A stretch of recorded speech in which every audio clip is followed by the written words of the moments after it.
So let me just say once again, thank you, Scott, for the opportunity to be here and for the recognition at the PDRF. That was a wonderful, unexpected surprise. So I'll try to do my best to live up to it. See how that goes. You guys can tell me later.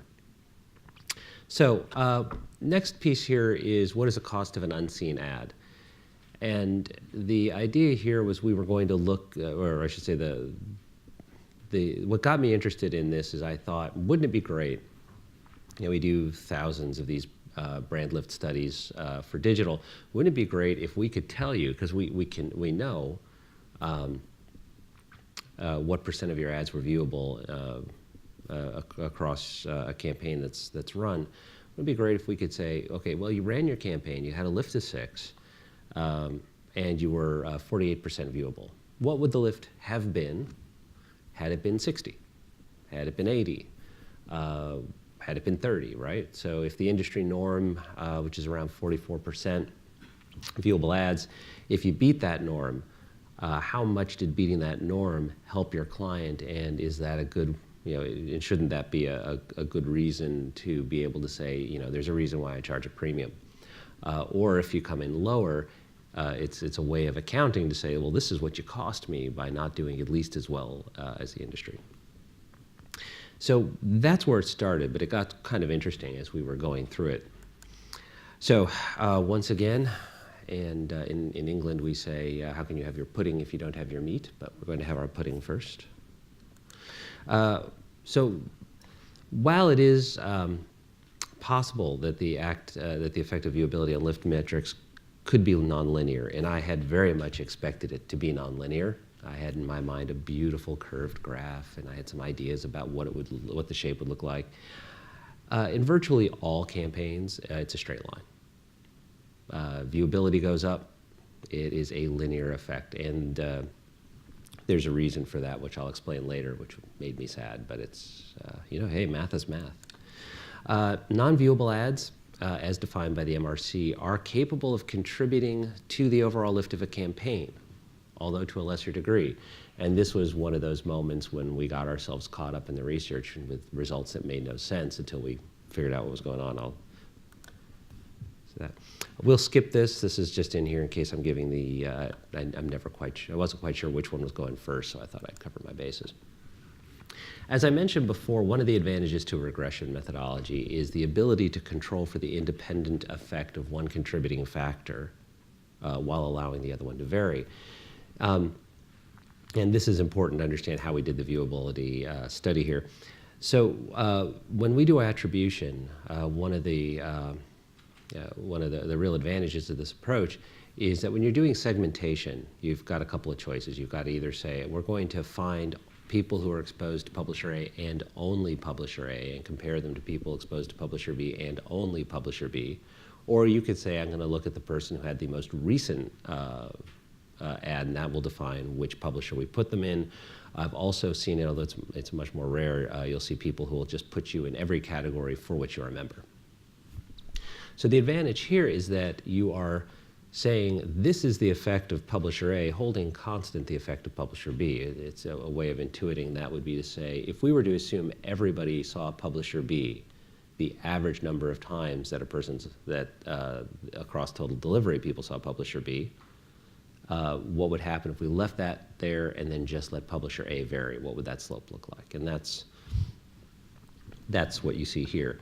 The other advantage to this is that when you do it this way, the sum of the contributors to lift always adds up to the overall lift. And we've all seen tables where you have an overall lift of 8, and then you add up all the attributes, and it comes up to like 15. So it has some advantages. But what we did in this research is we took advantage of this and said, okay, well, what if we were to say, instead of looking at publishers or creatives, what if we were to say, let's treat viewable and non-viewable ads in the same way? And we had started with a different approach where we thought, well, you know what, we know what the lift was at the viewability of the campaign. We know that a non-viewable campaign would have a 0 value, and we could probably figure out something that would work out the curve, and it never worked. It never worked. And There's a reason why, and I'll tell you in a minute, but we move to this approach. So what you're looking at here is the lift by exposure. So, you know, if you have 1 exposure, 2, 3, 4, 5, and all that, what would the lift be for an ad that was effective at an average frequency of 15, which is unreasonably high, right? In our world, average frequencies tend to range between 2 and 7 at the high end. You will occasionally see something larger. I think the largest I ever saw was something like 31, but it's very rare to hit that kind of saturation. Usually they're very, very narrow targets. And what you see when you look at this is that the non-viewable lift at an curve is not a flat line at 0, which is what you would expect. And this was sort of the curious element. When we actually, what we did was we found people who, just to prove our point why we couldn't get this thing right, we found people who had only seen non-viewable ads, and we did a lift calculation there just as a double check, right, to make sure that we're not crazy, and there was like a lift of 2. We thought this can't be right. So we did this, and in fact it is, and there's some pretty good reasons. So what would it look like if you were to carry this out? So we saw on this slide what the 2 curves look like. So if we take those 2 curves and we simply change the proportion of ads served from 0% viewable, 100% non-viewable, which is 0% viewability, to the opposite, what would happen to lift? And so you can see what that looks like. And it is a curve, right? Again, this is a very large campaign, average frequency of 15 in this case. And it has a little bit of a tilt like you'd expect. There's the lift at the viewability norm, there's a lift at the campaign's viewability, and it's all good. The problem is that, I'm still blank, right? Can you still hear me? Yeah. The problem is if you look at this range at the bottom, it's a pretty straight line, right? It's the linear part of this. It's before the declining marginal utility.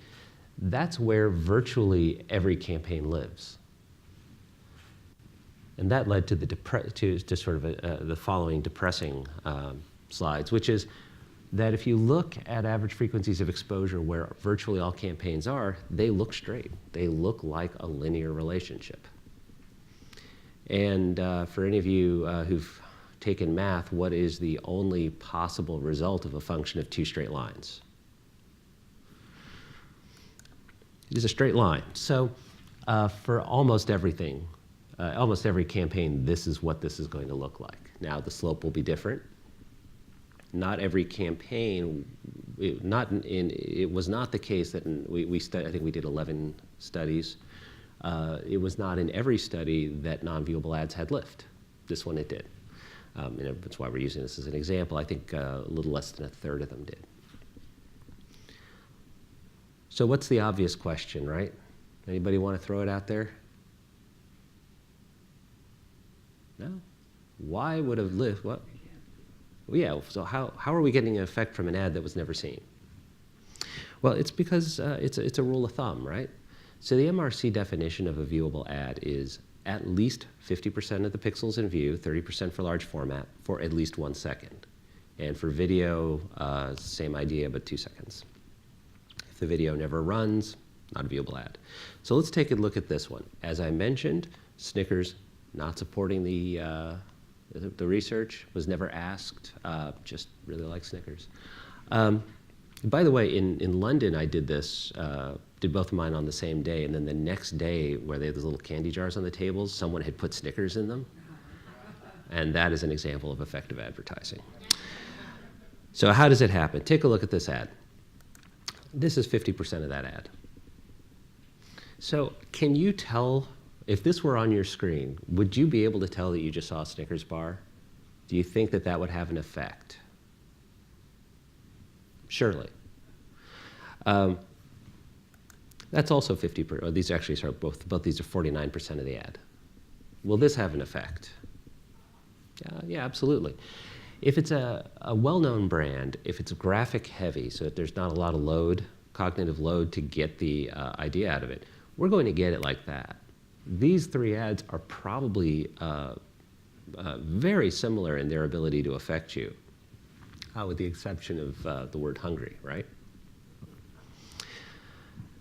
The other thing, getting back to some of the stuff you guys were hearing about the neuroscience, is that the scientific studies on subliminal messaging can show that less than 1/10 of a second of being exposed to something, that's actually shorter than the human conscious mind will be able to discern, will actually register in the brain on an MRI.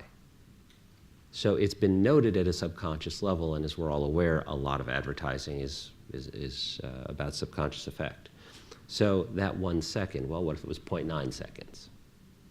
What if it was 0.8? In video in particular, what is a video before it rolls? It's a display ad, right? So if you're a smart marketer and you make sure that that first screen is something that would serve the effect of a display ad, it could be on the screen forever. It's never a viewable ad, and it's going to have an effect. Getting back to this, I tried to have this conversation with a couple of different clients of comScore's, and I have to say, I had a challenge finding people who worked with us who felt like there was any value to even trying to have a conversation with the creative team about that. I mean, how simple is that, right? Just change the first screen? All right.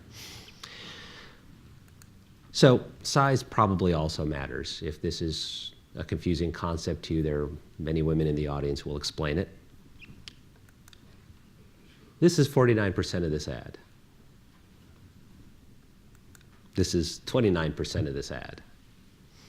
Clearly, we're going to be getting an effect from both of these ads. It is likely that the one that is covering a larger proportion of the screen is going to be more effective, even though it's a smaller number of pixels.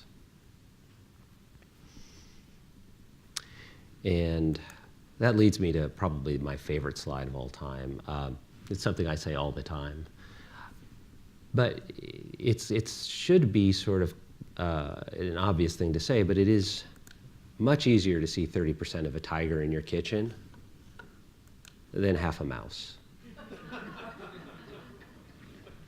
That's Ratatouille for those of you. The next phase of this research, this was a lot of fun for me and for my team, because we love it when things that we just assume must be true are not, and find rational bases for it. And it gave me some ideas for some things I can do for my kitchen. But the next phase of the research is going to be focused on looking at the number of pixels in view, the amount of time in view as themselves variables that we allow to move. And we'll also be looking at the percentage of the screen that the ad is taking. So we'll be allowing all those things to flow independently, and that'll be research for the next time. All right, thank you, everyone.